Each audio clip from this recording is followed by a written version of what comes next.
Hey everybody, hope you're doing well. It's Rental Robert with the Hustle Nation. We're all about some financial independence, good coffee, living your best life. So, figured we'll just do one real impersonal and everything like that. Kind of tell you where I've been at.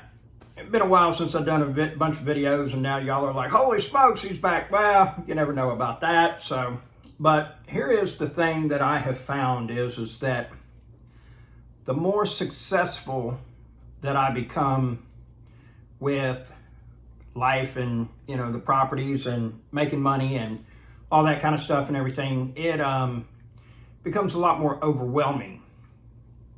And it seems like burnout happens more often. I think that it is part of getting away from doing what I really love doing in the business, and I'm about to embark on figuring out exactly what that is. I need to say no more often, and like I had a lady call today, wants me to build a wheelchair ramp. I can do it, but it'll take us 2 days. It'll get me off track, out of focus. And it doesn't make sense for me to do that. I've got 5 properties that are sitting. I bought them as good deals, worked with an accountability coach. A couple things became very apparent. One, I don't live my life in alignment with some of my values, and the biggest one is that my house is really bad as far as, it's not a safety hazard or anything. It's just been, hasn't been updated in over 20 years. And I've owned it about 22 years. We haven't done a whole bunch to it, and I got big dreams for it. 15 years ago, there's a double window in the back.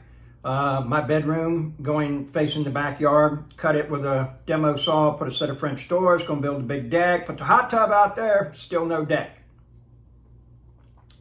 And there's some other things that really want to get done, opening up a wall, opening up the kitchen from the living room, taking that wall out. And we did put a second bathroom in a couple years ago, and that's been real nice, been a true game changer, love that. But I found out that, hey man, if you don't put it on the schedule, it's not getting done, and just the same as these properties that I've got, these houses that I've bought, I didn't have a plan to fix them up as far as, hey, you're going to get it, and then within 90 days you'll be done, and and then you're going to get on it. Or I didn't put them on the schedule, and I kept buying more and more. And at some point I became fixer-upper rich and cash poor. And the thing about this whole wealth game and success game is that it's very logical, and it's unemotional, and it's non-ego driven.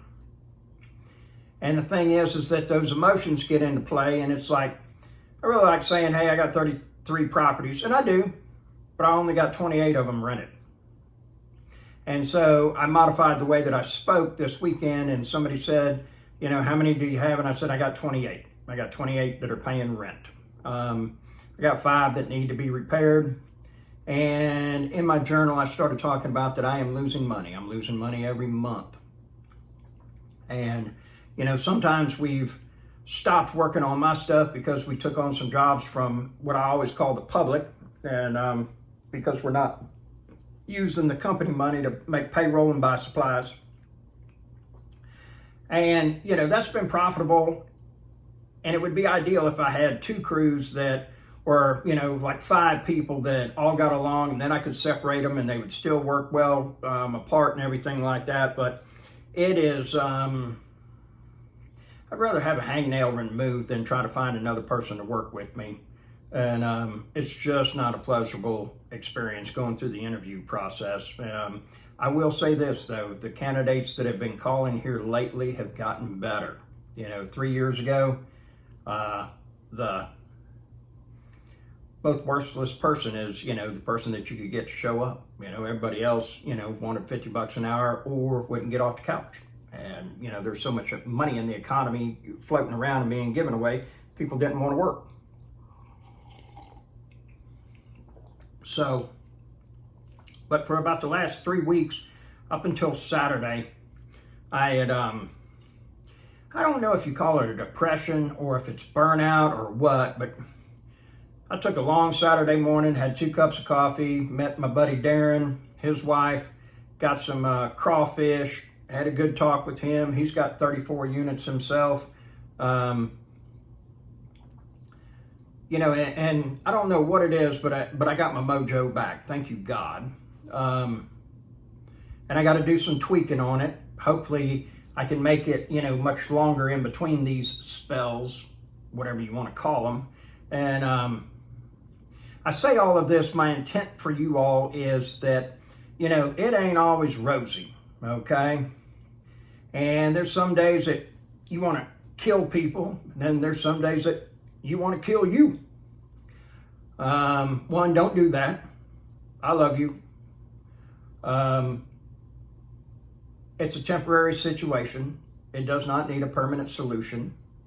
I don't want you to try to get a phone smuggled so you can see this video, so don't be killing nobody else and going to the penitentiary. You know, but it ain't all, you know, what it's cracked up to be. You know, you come by my house, there ain't no Lamborghini in the driveway or anything like that. I'm not going to blow smoke up your butt and tell you a bunch of things. Do I have a good life? Yes, I do. Can I pretty much afford anything I want to? Yes, I can. Part of the situation also is that I grew up with a father that worked. He only laid out of work twice that I remember. He was deathly ill one time, had malaria the second time. Thank God he didn't die from it, you know, but I saw him go to work a lot of times with some type of cold, ammonia, pneumonia, whatever, you know, that most people are, I can't go to work. You know, somebody stubbed their toe nowadays, they want to call out of work. And, you know, my dad just said, Robert, it's what men do. We go to work. That's what we do. And so then the situation becomes is like, you know, what do, you know, how should we do this thing, so to speak, and everything. And, you know, there's nobody that hands me a list every day that I wake up and says, you know, this is what you should do today. You know, that's all me. Squirrel, I'm sorry. See how easy it happens? Just like that. And focus is extremely difficult if you're an entrepreneur, or it is for me. I'm not going to talk about anybody else. I'm talking about me. Just us, coffee, keeping it real. And the thing about it is that, you know, when those spells happen, you know, it's not time to unload a portfolio. It's not time to run away and become a monk or anything like that. However, some of their teachings are phenomenal. And even though I am a practicing Christian, probably not the best example you should use, that's for sure. However, I do believe in Jesus Christ. He is my Savior. I love a lot of Buddhist teachings, and you can actually incorporate Buddhist teachings into Christianity, but you can't worship Buddha and still be a Christian. So, but I do love that, you know, and I have all, and I'm very blessed that I have all kinds of friends, and, you know, they'll figure out if we did it right on Judgment Day or not, okay? And I try to live as best as can by the book. Some days are just better than others, you know what I mean? So, you know, the other part of it is that,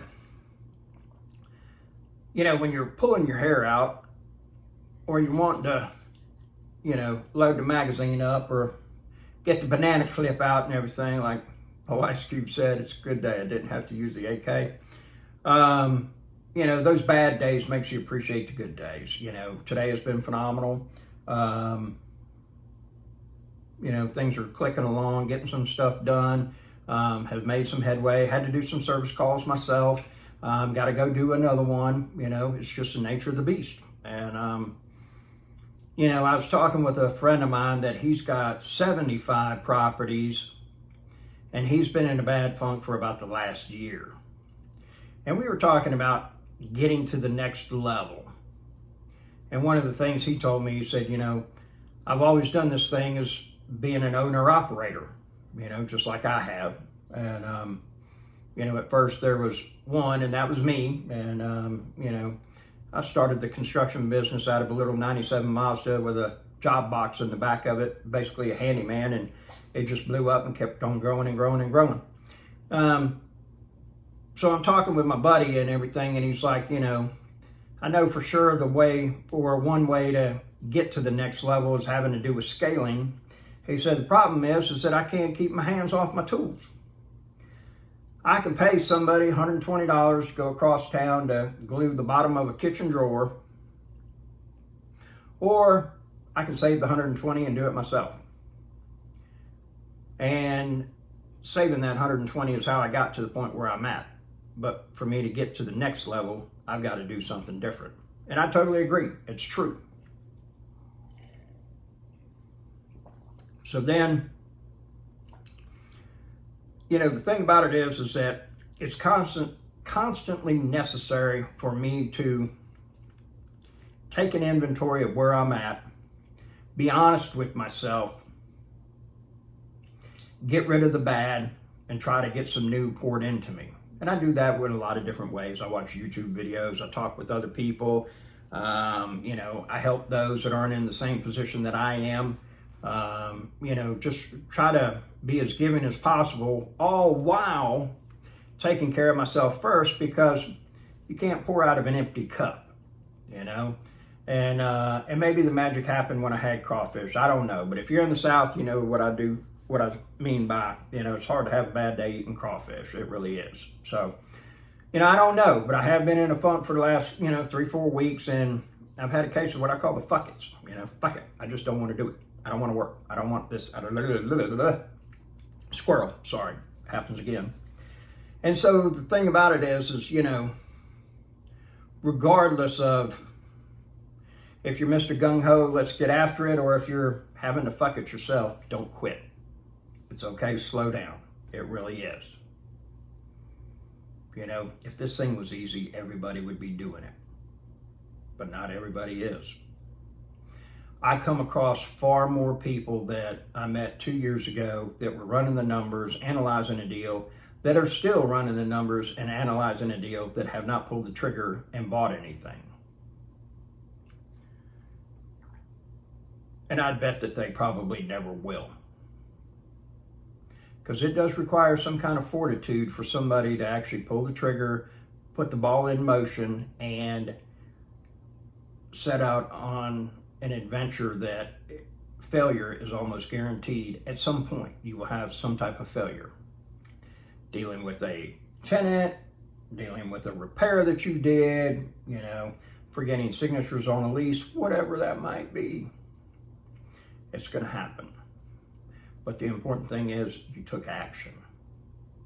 Because regardless of how much preparation you would like to do for a calculated move, very few of them will ever beat a